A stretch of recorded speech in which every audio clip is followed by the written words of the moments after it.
Hello everyone, जय हिंद। आज हम बात करेंगे 15 दिसंबर 2025 के करंट अफेयर को, और लास्ट में जो स्लाइड में हम डिस्कस करेंगे वीकली करंट अफेयर को, और साथ में कुछ नॉलेज पटारा जो हिस्ट्री से रिलेटेड रहेगा। तो चलिए स्टार्ट करते हैं। आज का पहले क्वेश्चन में पूछा गया है कि 2025 में भारत का सर्वश्रेष्ठ बैंक का पुरस्कार किसे मिला है। तो उसका जो राइट आंसर है, बैंक ऑफ बड़ौदा को ये पुरस्कार अपने नाम किया है। तो अभी उन्होंने क्या किया है, तो बैंक ऑफ बड़ौदा जो है, तो उसने 2025 का भारत का सर्वश्रेष्ठ बैंक का पुरस्कार मिला है। ये है पुरस्कार the banker bank of the year award 2025 में एशिया पैसिफिक में प्रदान किया गया है। आयोजन फाइनेंशियल टाइम की जो समूह की पत्रिका है द बैंकर द्वारा ये दिया गया है पूरे देश में। और उसके साथ साथ बैंक ऑफ बड़ौदा से जो कुछ फैक्ट्स हैं कि उन्होंने पूरे देश में 184 नई जो शाखाएं खोली हैं। तो उसके साथ साथ फिजी डिजिटल जो बैंकिंग सर्विस है, मतलब फिजिकल प्लस डिजिटल को जो साक्षात किया है। बैंक ने वित्तीय जो समावेशन है और नवचार पर विशेष केंद्र और ध्यान केंद्रित किया है। उसके साथ साथ बैंक जगत से कुछ जुड़े हुए कुछ फैक्ट्स को देखते हैं। जो सेबी है उसने प्रवाह जो past risk and return verification agency नाम की एक सत्यापन प्रणाली लॉन्च की है, ताकि जो वेरिफिकेशन से रिलेटेड या फिर रिस्क से रिलेटेड जो धोखाधड़ी होती है लोगों के साथ वो ना हो। और ये किसने स्टार्ट की है, सैबी ने स्टार्ट की है। उसके बाद आईएमएफ ने कहा है कि भारत यूपीआई के क्षेत्र में सबसे बड़ा, विश्व में सबसे बड़ा रियल टाइम पेमेंट सिस्टम बन गया है। उसके साथ प्रधानमंत्री जन धन जो खातों में कुल जमा राशि 2.74 लाख करोड़ रुपए के पार चली गई है। फिनो पेमेंट बैंक भारत का जो पहला जो भुगतान बैंक बना है, जिसने स्मॉल फाइनेंस बैंक में बदल दिया गया है। और उसके साथ आरबीआई ने उषा जानकी रमन जो एग्जीक्यूटिव जो है डायरेक्टर नियुक्त की गई हैं। आरबीआई ने एस कृष्णन को जम्मू कश्मीर के जो बैंक है उनके अध्यक्ष के रूप में नियुक्त करने की मंजूरी हाल में ही दी है। अगला क्वेश्चन ये पूछा गया है कि जो राष्ट्रमंडल में जो खो खो जो चैंपियनशिप 2025 की मेज़बानी कौन सा देश करेगा। तो उसका जो राइट आंसर है वो भारत इसकी मेज़बानी करेगा। तो भारत पहली बार जो राष्ट्रमंडल खो खो चैंपियनशिप 2026 की मेज़बानी करेगा। ये जो प्रतियोगिता है वो 9 मार्च से 14 मार्च 2026 तक चलेगी, और इसमें 24 से ज़्यादा जो राष्ट्रमंडल देश हैं वो सारे पार्टिसिपेट भी करेंगे। अब क्वेश्चन ये है कि खो खो है क्या। ये एक टीम गेम है जिसमें खिलाड़ी एक दूसरे को पकड़ने और बचाने की रणनीति अपनाते हैं, और हर एक टीम के अंदर 12 खिलाड़ी होते हैं, जबकि मैदान पर 9 ही आते हैं, बाकी रिजर्व में रहते हैं। खो खो जो है वो 1936 में बर्लिन ओलंपिक में डेमोस्ट्रेशन स्पोर्ट के रूप में दिखाया गया था। खो खो विश्व कप 2025 में अगर हम बात करें, महिला और पुरुष वर्ग ने दोनों में भारत ने जीत हासिल की है। यह विश्व कप भारत में आयोजित और किया जाएगा 2026 की अगर हम बात करें। उसके बाद जो आगामी खेल हैं उनको भी एक बार नज़र डाल लेते हैं। अगर हम बात करें 33 जो दक्षिण पूर्वी एशिया के जो खेल हैं वो थाईलैंड में। बैडमिंटन विश्व कप चैंपियनशिप 2026 नई दिल्ली। पिंक बॉल जो विश्व कप है 2025 अमेरिका। हॉकी जो पुरुष Asia cup 2025 Rajgir. T20 world cup main 2026 Bharat और Sri Lanka. ICC women cricket world cup 2025 Bharat और श्रीलंका। चैंपियन ट्रॉफी 2025 यूएई और Pakistan. फेडे chess world cup 2025 Bharat Goa. FIFA जो मेन वर्ल्ड कप 2026 है अमेरिका, मैक्सिको और Canada. FIFA women world cup 2027 Brazil. 17 main Asia cricket cup 2025 UAE. और विश्व खेलों का जो 12th संस्करण है, जो एडिशन है, चीन। बैडमिंटन चैंपियनशिप बैंकॉक थाईलैंड में। पहले शीतकालीन इस्लामी खेल सऊदी अरब। अंडर 19 जो क्रिकेट विश्व कप 2026 है, नामीबिया और जिम्बाब्वे के अंदर खेले जाएंगे। अगला क्वेश्चन ये पूछा गया है कि हाल में ही लियोनेल जो मेसी हैं उनके 70 फुट की लोहे की प्रतिमा का जो अनावरण है वो कहाँ पर किया गया है। तो उसका जो राइट आंसर है वो कोलकाता के अंदर इनका अनावरण किया गया है। और कोलकाता में भी कहाँ पर, तो 13 दिसंबर को 2025 को कोलकाता में अर्जेंटीना के फुटबॉल जो स्टार हैं मेसी की जो विश्व की सबसे बड़ी प्रतिमा 70 फीट से ऊंची का अनावरण किया गया है। यह प्रतिमा श्री भूमि स्पोर्टिंग क्लब लेक टाउन में स्थापित की गई है। जो मेसी हैं वो 3 दिन के लिए भारत की यात्रा पर आए हैं, और ये यात्रा उनकी गोट इंडिया टूर 2025 का नाम दिया गया है। उसके बाद कुछ और प्रतिमाएं हैं जो हाल में ही स्थापित की गई हैं, जैसे कि शाहरुख खान और काजोल की लंदन में, और ये जो प्रतिमा है DDLJ मूवी के लिए बनाई गई है। भगवान श्री राम की 77 फीट जो ऊंची कांस्य प्रतिमा है गोवा के कैनकोना स्थित में जो संस्थान है गोणकण जो पुर्तगाल जीवोत्तम मठ में। रविंद्रनाथ टैगोर की प्रतिमा है बीजिंग स्थित भारतीय दूतावास में। उसके बाद है छत्रपति शिवाजी की प्रतिमा पिपीरी चिचवाड़ा में, और सुनील गावस्कर की प्रतिमा वानखेड़ा स्टेडियम। और उसके बाद है बोडोफा उपनिंदर ब्रह्म की मूर्ति नई दिल्ली। महाराजा अग्रसेन की जो भव्य प्रतिमा है हरियाणा के हिसार में। और उसके बाद है श्री रामुलु की जो 58 जो प्रतिमा बनाई गई है वो अमरावती में। सुनील गावस्कर की प्रतिमा वानखेड़ा स्टेडियम मुंबई में। सचिन तेंदुलकर की जो पेंटिंग है लॉर्ड्स क्रिकेट ग्राउंड लंदन में। जयप्रकाश नारायण की प्रतिमा गोरखपुर उत्तर प्रदेश में। सचिन तेंदुलकर की प्रतिमा वानखेड़ा स्टेडियम मुंबई के अंदर हाल में ही लगाई गई हैं, स्थापित की गई हैं। अगला क्वेश्चन ये है कि हाल में ही किसे रामसर जो स्थल घोषित किया गया है, तो उसका राइट आंसर है दोनों को, कोपरा जलाशय और उसके बाद है सैलीरिदी से झील को, दोनों को रामसर साइट घोषित किया गया है। तो इसका मतलब ये है कि अब हमारी जो रामसर साइट है वो कितनी हो गई हैं, वो हमारी बढ़कर 96 हो चुकी हैं। रामसर साइट की बात करें, जो कोपरा जलाशय है ये बिलासपुर जिला छत्तीसगढ़ में है, और सैलीसीद जो जिला है ये अलवर जिला राजस्थान के अंदर है। उसके बाद छत्तीसगढ़ का जो कोपरा जलाशय है वो पहला रामसर साइट बना है। और अब क्वेश्चन ये है कि रामसर साइट होती क्या है। ये एक वेटलैंड होते हैं जिन पर अंतर्राष्ट्रीय महत्व माना जाता है, और रामसर कन्वेंशन एक अंतर्राष्ट्रीय संधि है जिसकी शुरुआत 1971 में ईरान के रामसर शहर से हुई थी। उसके साथ साथ हाल में ही जो घोषित किए गए हैं रामसर साइट्स उनको देखते हैं। गोगाबिल झील 94 कटिहार और बिहार में। गोकुल जलाशय बक्सर जिला बिहार। उदयपुर झील पश्चिम चंपारण बिहार। किंचन वेटलैंड साइट जो है फौलादी व जोधपुर राजस्थान।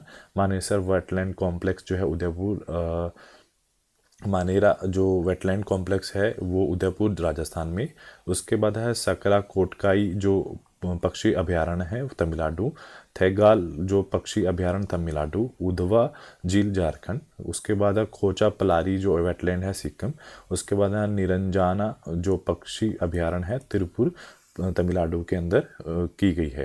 उसके बाद अगला क्वेश्चन ये पूछा गया है कि हाल में ही जो केंद्र सरकार ने महात्मा गांधी राष्ट्रीय ग्रामीण रोजगार गारंटी योजना जिसको आप मनरेगा बोलते थे उसका नाम क्या रखा है, तो उसका जो नाम है पूज्य बापू ग्रामीण जो रोजगार योजना हाल में ही रखा है। तो उसका जो राइट आंसर है बी है।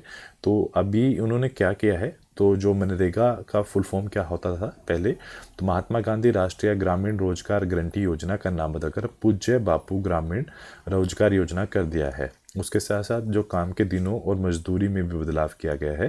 पहले जो काम के दिन थे वो 100 दिन से बढ़ाकर 125 दिन कर दिए हैं, और मजदूरी बढ़ाकर 240 रुपये प्रति दिन कर दी है। उद्देश्य क्या है इस योजना का, ग्रामीण परिवारों में रोजगार की सुरक्षा प्रदान करना। और इस योजना की शुरुआत 2005 में हुई थी जिसे नरेगा भी कहा जाता था। उसके बाद हाल में ही कुछ और नाम भी बदले गए हैं, जैसे कि फेडे चेस वर्ल्ड 2025 की जो ट्रॉफी है उसको विश्वनाथ आनंद कप।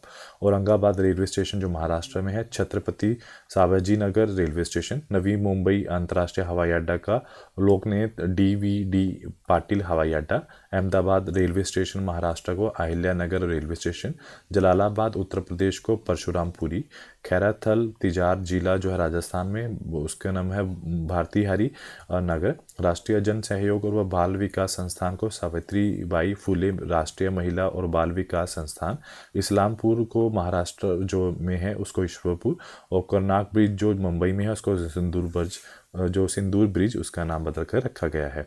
अगला क्वेश्चन ये पूछा गया है कि हाल में ही मेटा इंडिया ने 2 दिसंबर 2025 में किसे सार्वजनिक नीति का जो नया प्रमुख नियुक्त किया गया है, तो उनका नाम है अमन जैन को उन्होंने नियुक्त किया है। अब क्वेश्चन ये क्या है, मेटा के है क्या, तो मेटा इंडिया ने अमन जैन को सार्वजनिक नीति का नया प्रमुख जो है नियुक्त किया है। वो 2026 की शुरुआत से इस पदभार संभालेंगे। और मेटा है क्या है? मेटा एक प्लेटफॉर्म है जो पहले फेसबुक के नाम से जानी जाती थी। स्थापना 2004 में मार्क जगरबर्ग के द्वारा और उनके साथियों के द्वारा।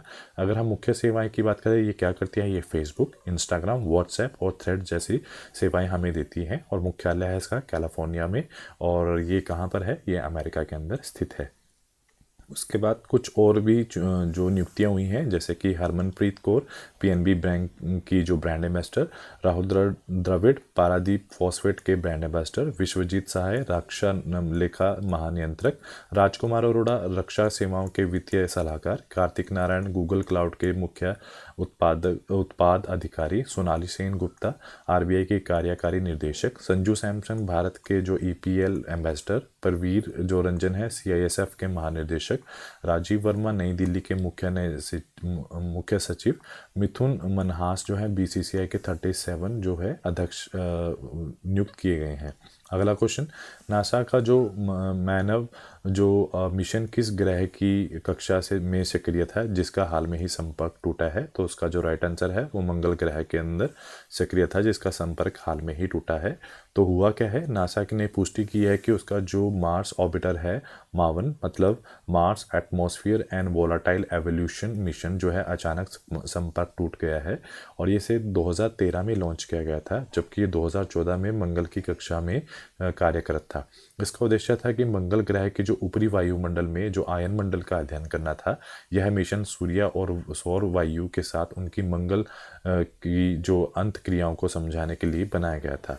और मावन जो है उसका अध्ययन इसलिए किया गया था कि समय के साथ मंगल में वायुमंडल कैसे खोजा गया है और कैसे खोया है। अगला क्वेश्चन ये पूछा गया है कि किस देश ने जो है 16 वर्ष के कम उम्र के बच्चों के लिए सोशल मीडिया बिल्कुल बंद कर दिया है? तो उसका जो राइट आंसर है ऑस्ट्रेलिया ने। उसके साथ साथ डेनमार्क ने 15 साल के बच्चों के लिए सोशल मीडिया बंद कर दिया है। न्यूजीलैंड ने 16 साल से कम बच्चों के लिए बंद कर दिया है।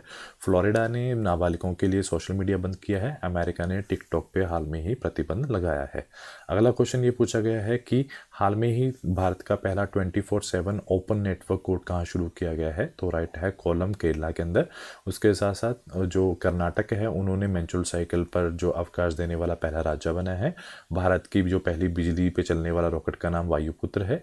आधिकारिक रूप से दुनिया का जो पहला कैशलेस देश है वो स्वीडन है। अत्यंत गरीबी से मुक्त होने वाला जो पहला राज्य है वो केरला है। उसके बाद हाल में ही जो रिसेंटली किसने 2025 का जो है टर्नर प्राइज़ जीता है? तो उसका नाम है नैना कूल ने टर्नर प्राइज़ 2025 अपने नाम किया है। उसके साथ साथ आप कुछ और प्राइज़ भी हैं जो अवार्ड मिले हैं हाल में ही। दिव्यांगजन सशक्तिकरण के नवचार में प्रतीक जो माधव को राष्ट्रीय व्यक्तित्व उत्कृष्ट पुरस्कार से सम्मानित किया गया है। आलिया भट्ट को गोल्डन ग्लोब हॉरिजॉन अवार्ड मिला है। सुप्रिया साहू को संयुक्त राष्ट्र का सर्वोच्च पर्यावरण सम्मान मिला है। रवीना टंडन पेटा इंडिया के टॉप जो सालाना अवार्ड जीता है। अनंत अंबानी ने जो है पशु कल्याण के लिए श्रेष्ठ मानवतावादी पुरस्कार जीता है।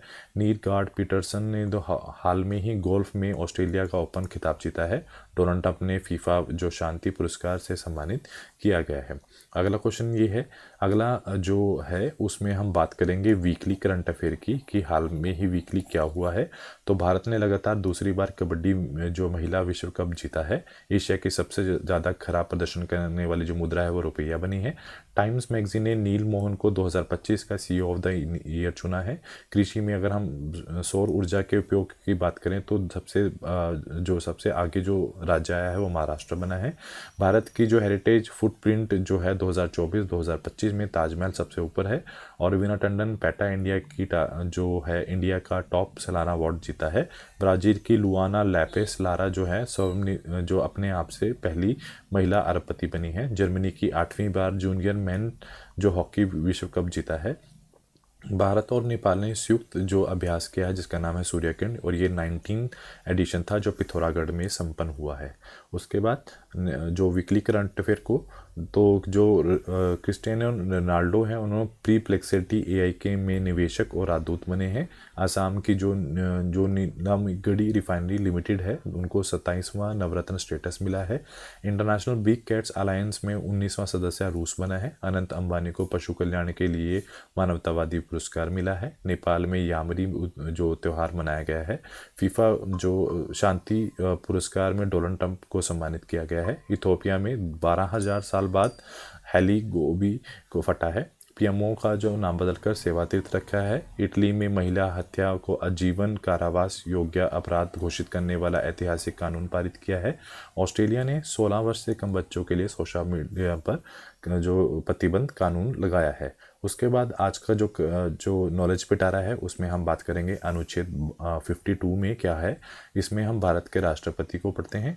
अनुच्छेद 53 में इसमें executive power of union vested in the president. जो छेद है 54 में राष्ट्रपति का इलेक्शन। और अनुच्छेद 55 में manners of election of president. अनुच्छेद 56 में terms of office of president. अनुच्छेद 57 में एलिजिबिलिटी ऑफ री इलेक्शन। अनुच्छेद 58 में राष्ट्रपति बनने की योग्यताएं।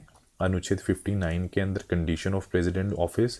अनुच्छेद 60 में शपथ या प्रतिज्ञान जो है oath and affirmation by the president. और जो 61 है अनुच्छेद उसके अंदर procedure for impeachment of the president. और 62 में time of holding election to fill vacancy. अनुच्छेद 70 के अंदर discharge of president function in the जो परिस्थितियाँ आ जाती हैं इमरजेंसी उनके बारे में देखा जाता है। तो आज के लिए इतना ही। Do like share subscribe my channel. Thank you so much.